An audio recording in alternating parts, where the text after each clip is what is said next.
Well, welcome to a Delco Nerd Network hot take. Now, you might be asking yourself, Trio, what the hell is a hot take? Well, it's where we sit down in the basement, talk about a movie, video game, or TV, give it a review, talk about our thoughts. They're not usually that much of a hot take, to be honest. They're pretty lukewarm, but it's still a fun time. Joining me today is Ian. We are discussing Star Wars Squadrons. Ian, how you doing? I'm doing great. Thanks for having me. Of course, man. I'm glad you could come back. It's been a while. Always happy to talk Star Wars. Of course. Yeah, and I mean, it's nice that I feel like, at least starting off, we have something pretty good to talk about Star Wars related, which is fun. I mean, I feel like it's been very wishy-washy as of late, but let's get into it. So, $40, I got to say, first off, for this game, feels kind of perfect. I don't like, how did you feel like? Shocked that like a company that EA. like EA would be reasonable about this. It's and insane. Be like, it's $40. And it's crazy. I'm really surprised, and I shared this article in our group chat. It was like a Forbes article, and it was like, EA's doing this grand experiment, and I hope it works. And it's funny because it's just talking about, he's like, they're just releasing a game at the price point. They're not adding anything else after. It's just that. Well, yeah. You're just buying the game. So when they announced the game, I said, how are they going to make this different than Battlefront 2's space flight? You know, like what could they do?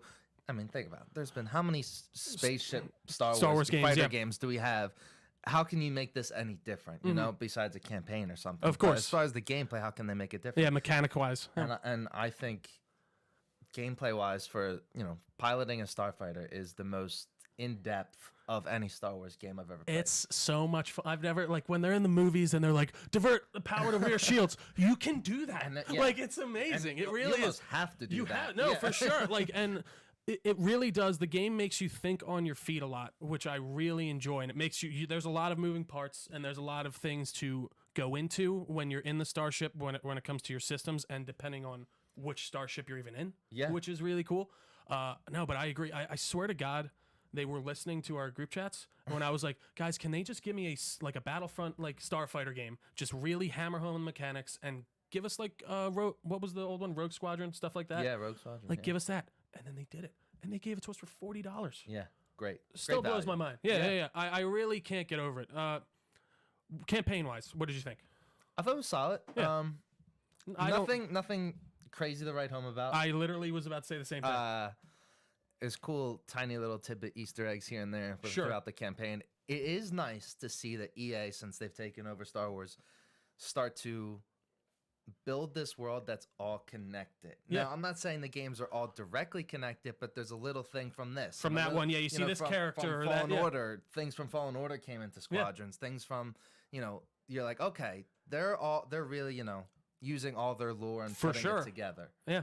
And, but yeah, like before we got on here, we were saying like, how long was it? And, it exceeded my expectations for the length. I was expecting 8 missions max. Truly. Yeah, we were talking about they made this $40, and I was like, I think they just did it because they're just essentially putting out just the multiplayer game, basically, and maybe like a few missions of a campaign. But there's actually there's a solid multiplayer, or a solid single player in there, and it's again, like you said, nothing to write home about story wise. There's nothing crazy new, but I think if you're a Star Wars fan and you appreciate this universe, I think you'll find a lot of enjoyment in it. There's some really cool characters. There's this one, I think his name's Shen. Yeah.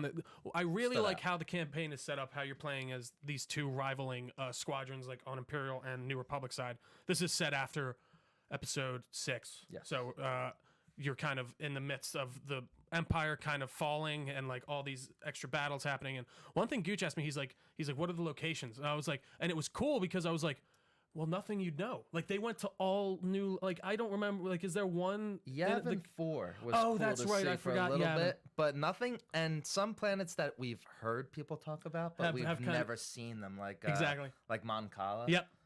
We've always heard that. I mean, even from the books from years ago. But we, and we haven't been on it, but to see it from above, it's cool. It really is. Yeah, and I would have kind of liked to see maybe more. There was a few like in atmosphere battles. Like I maybe like it would have been kind of cool to go down to the surface of Mon Cala. I was going to touch on that. Yeah. If there is a sequel towards this game, I would like to actually be, in the atmosphere of the planet in my ship. Yep, and maybe ground targets to hit. I agree. Yeah, and I think they did a good job. Like again, if this wasn't a $40 game, I feel like there'd be a lot more to complain about. Yeah. In the way of like what you can do multiplayer wise. There's only 3 game modes multiplayer wise, and we'll get more into that later. But like I think I would have been a little bit more sour if they did make it a $60 game. But I actually can't say that for sure. And I just think they did a good job of knowing what they had really kind of hammering it home and making those mechanics work well and giving us a cool story. Obviously, that's not insane, but I felt good after playing this game. I didn't feel robbed. Now, what difficulty did you play the game on? So I started on the hardest. Okay. And I was getting wrecked. Same. Just shit on. Yes. Like, it wasn't even... You're like, and I was like, I'm going to stick with it. I figured, I made there's it through a mission or two. Yeah. Like, I remember when I first played God of War, and I played on the hardest difficulty, and I'm like, the little, nobody is beating my ass. Yeah. What's going on grunt. here? Yeah. Like, and I was like, but maybe, like, with that game, gotta... I stayed with it, and I actually did learn how to fight, the mechanics with that. I stayed with it with this, and I still was No, it's true. Like, even... When I was playing Fallen Order, I played on Master, and I was like, at first I was getting wrecked, but then as I really, like you said, you kind of mean to do it. But I do got to say, it was tough. I'd like to maybe go through the whole campaign again on the hardest difficulty to see how hard it is, but I agree, it was pretty damn tough on that hard difficulty. Yeah.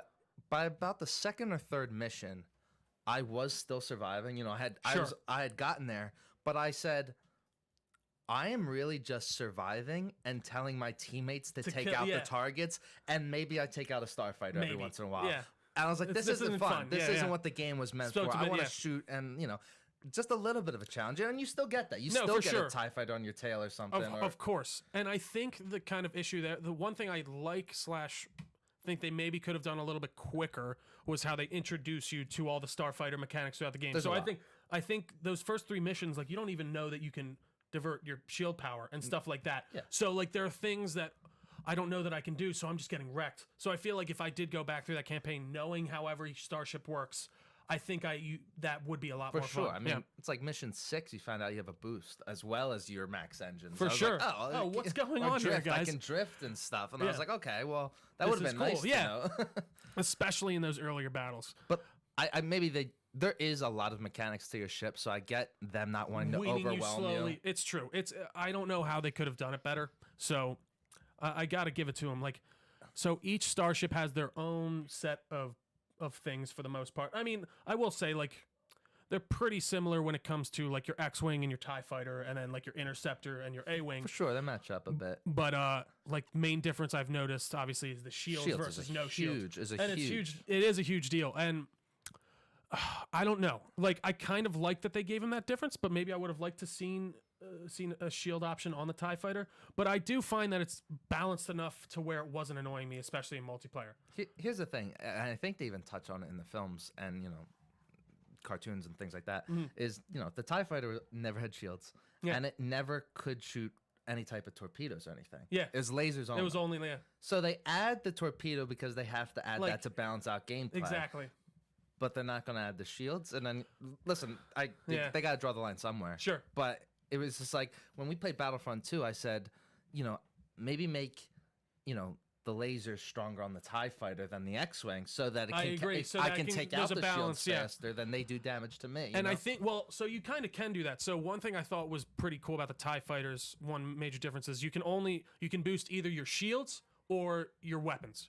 And I'm sorry, my apologies. Yeah. Your weapons or engine. And then you also, since you don't have a shield, you can hold X and divert that extra power that would go to shields to either your weapons or your engines.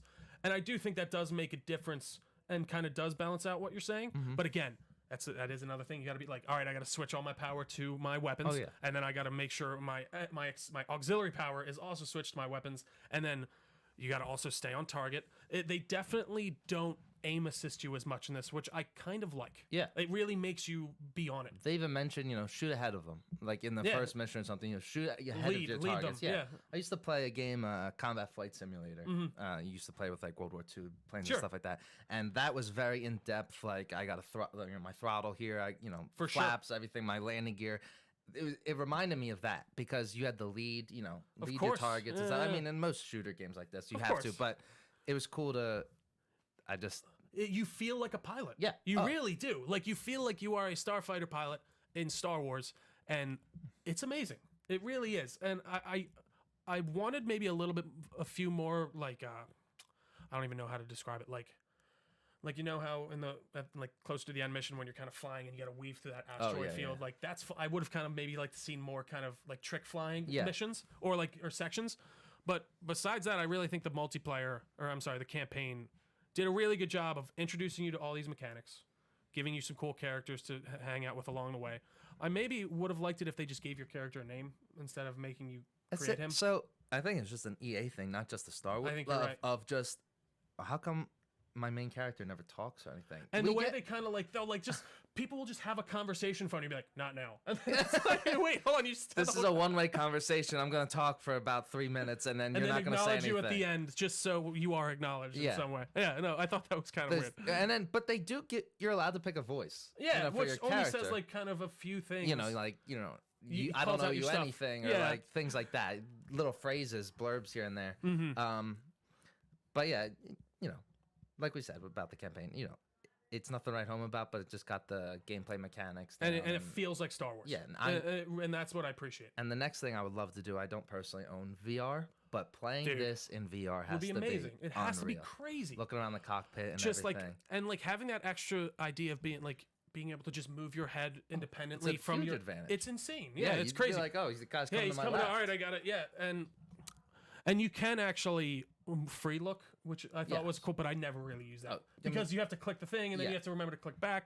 I already got so many other things. You're looking at. I would like to try and maybe play it without the HUD on the campus because they do like give you everything within your cockpit like to know what's going on.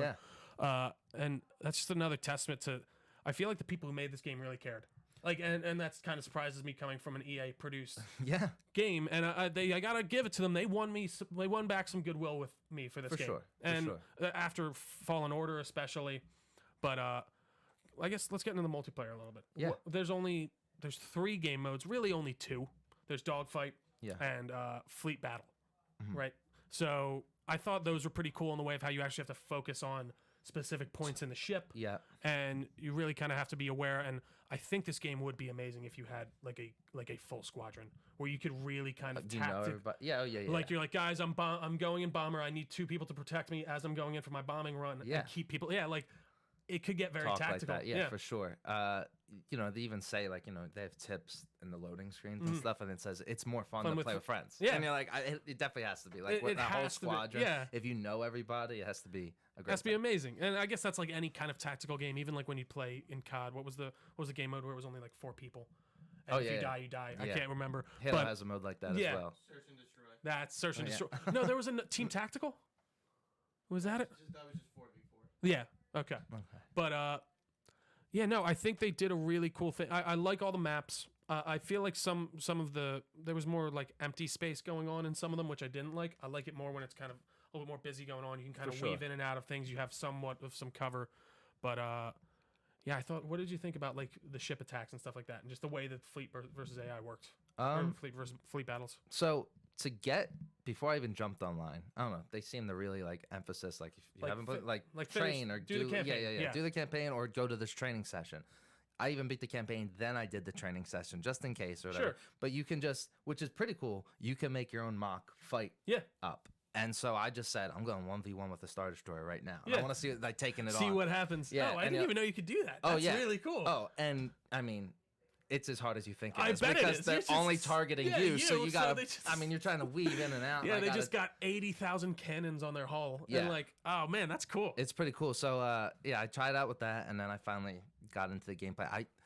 I did a lot of more, what is it, squad, what are the 2 modes? Oh, dogfight. I did a lot more. That's more just like team deathmatch. Yeah. I did a lot more than that. Not really by I think that's a better way. Like, because I tried going into the fleet battle first, and I was like, I'm not doing. Like, I need to get on. I went in a dogfight where it's just only you're killing people. I feel like that's a good way to kind of get yourself in the mode. How many maps were there? I'm trying to remember. There was like I think at least 8. I don't know, but they were good, and I think they were pretty diverse, which I appreciated. There were a few like in atmosphere ones, but they seem to be mostly the campaign locations, which is fine. Yeah, I figured they for sure. Used, yeah. I'm trying to think what else. Again, did EA say they were going to add any content going forward? Apparently not. This is what we're getting, and honestly, I'm fine with them if they're just like, we're making Star Wars Squadrons. We're working on Star Wars Squadrons 2 right now. That's what it is. We're making the next campaign. You're going to get all this stuff. It's going to be $40 again. I would be fantastic. Like I said, I'd like to see maybe ground type. Yeah. Gooch. They're adding nothing? Nothing. Well, I'm not even according talking. to that. I'm not even talking about DLC. They're not adding anything to this game. It is in its package, and they're not doing any updates. As far as that Forbes article like- that I wrote said, yes. We're going back to PlayStation 2 days. That's crazy. That's why he was. But saying, I feel that's- like this game doesn't from what I understand, it doesn't really make sense to do a sequel for this. It just makes sense to update the shit out of it. Well, I don't know. I think it makes sense to make because I don't think necessarily has to be this exact squadron or anything next time. Yeah, Well, I think they could anthology it. I was gonna say a Clone Wars version would be awesome. very cool to do because they even during some of the missions you see destroyed clone cruisers and stuff, and you're like, oh, dude, they could totally do Squadrons that's Clone really Wars, cool. 100%. And you know what I was thinking? Maybe an answer to why the TIE fighters now have bombers. Maybe that's just an update coming with that era. They were like, all right, we need to add whatever a cannon of some kind to it. See, but I guess that's maybe why they didn't go original trilogy, so they could maybe be like, well, they updated things. Yeah, sure. You know what I mean? Yeah. See, my answer to the doing the Clone Wars thing, it's just do an update where you have a new you have I guess not new game modes, but I don't know, you play a game instead of it being in post. It's during the original. It's right after See, episode 6 I would by prefer. a year or two. I would Okay, prefer so instead them- of doing that era, do different eras, kind of like what Battlefront, what they ended up thought kind of doing, Battlefront should be doing, and which they kinda kind of ended did up at the end. Which they were. Honestly, Battlefront 2 has done that at this point, which I will give it to them. Yeah, I can't speak on that. Of course, but I think it's better incentive, and I think we would get a better product if they just said we're gonna do Star Wars Squadrons 2, we're gonna make it in the Clone Wars, and we're gonna make these ships different. And like they did with this, they're gonna really kind of focus on and make it a different game. And if they sell it for $40 again, $50, I will happily buy that. Would you want to see sequel trilogy or no? Yeah, I mean this kind of is sequel trilogy, and it's Yeah. not First Order. I guess it's kind of. I really it's in mean, between trilogies. Well, yeah. You're in the middle of the Resistance. go- Yeah, we'll Star go- Wars. Can I Yeah, go go spoiler? Spoiler. Yeah. They talk about Grand Admiral Thrawn See, I quite saw a bit. Really? Yeah. That's interesting. Maybe I was mishearing because I must have been mishearing what There's they were little saying. tidbits in little conversations you can have with the pilots off to the side. Yeah. And then if you go online, there's even more things in that, like things you can put in your in your cockpit, in your and stuff. cockpit. Yeah. We'll say like the Star Destroyer of Grand Admiral Thrawn or something like that, who's still gone missing and is out somewhere in space Yeah. or something along those lines. So maybe even hinting towards another one with Thrawn as the lead, the main villain. And I did like the Squadron Leaders a lot. I gotta say, I thought it was a cool. I mean, it's not a crazy new setup, but the idea of Lyndon breaking away from the Empire and another, there's a lot of Easter eggs. I still haven't found all of them yet, but one of them talking about, I said, how this game connected Battlefront 2 and connected Fallen Order. Oh yeah, they mentioned Jin. Aiden Verso. Oh, Aiden Verso. Yeah. Aiden Verso.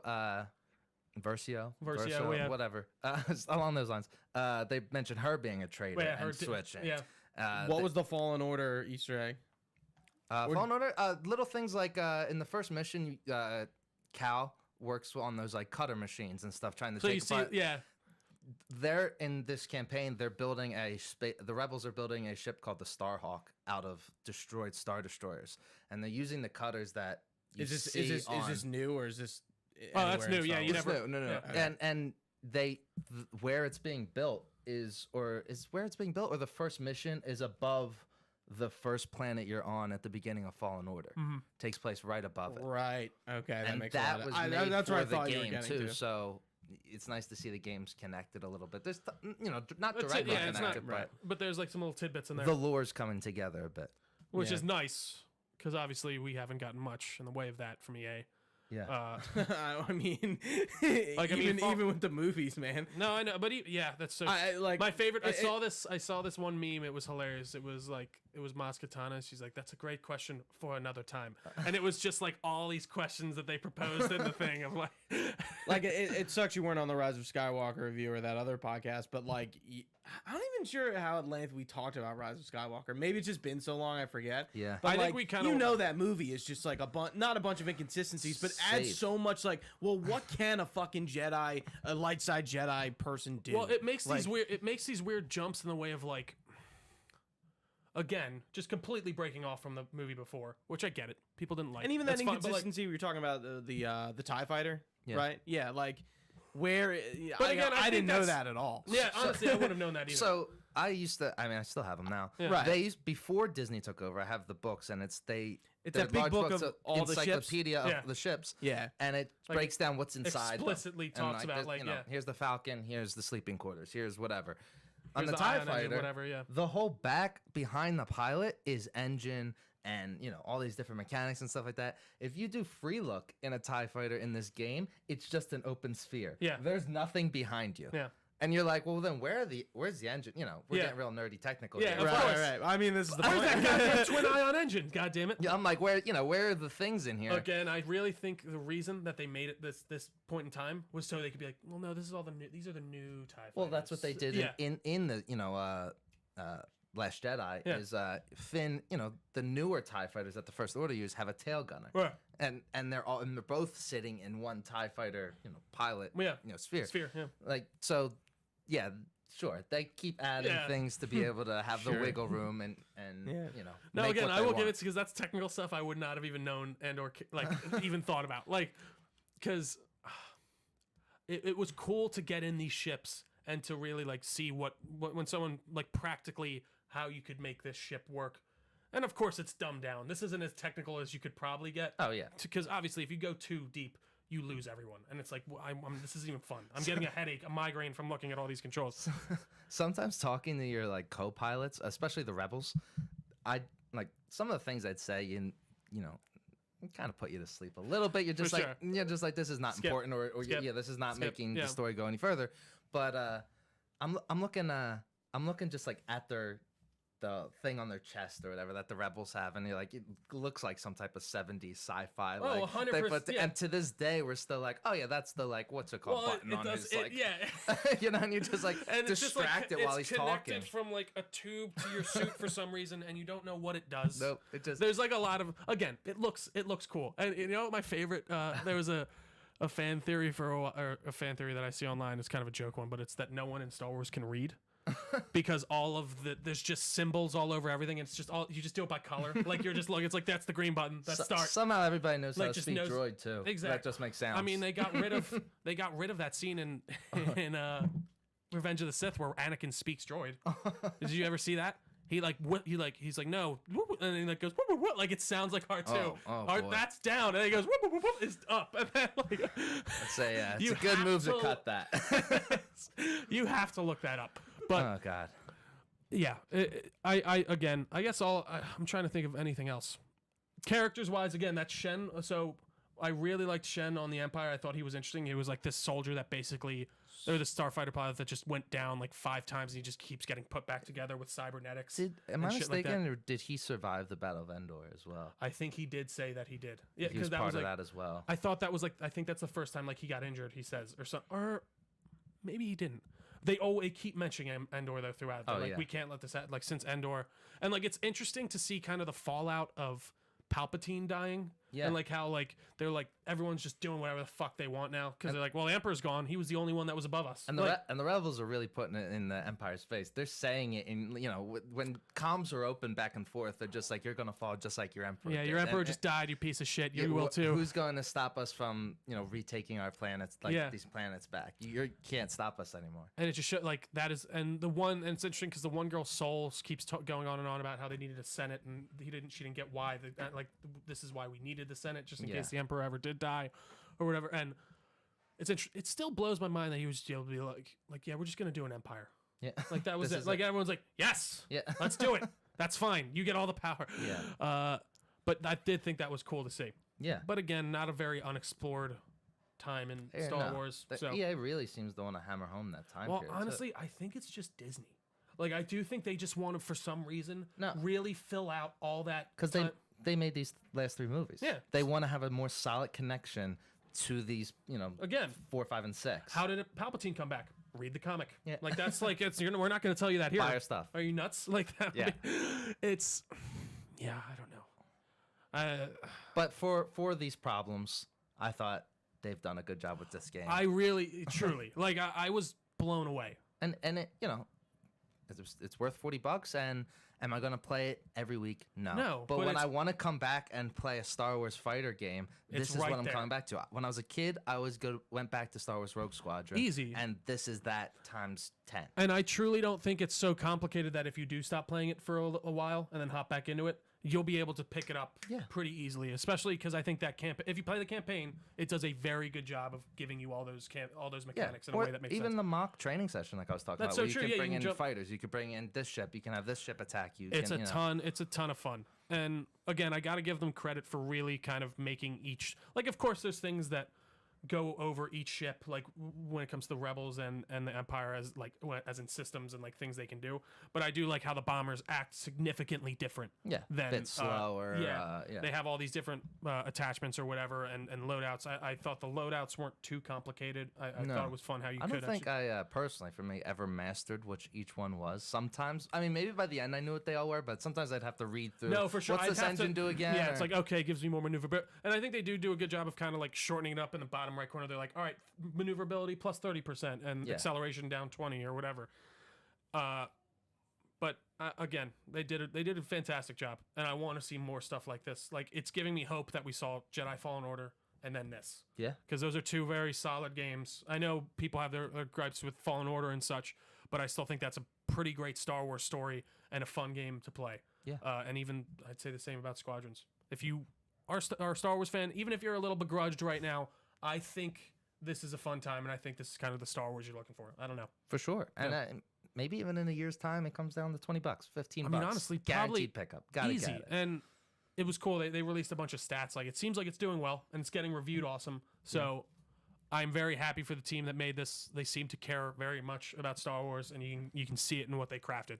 And I can't wait for more Squadrons. Hopefully we get more. Awesome.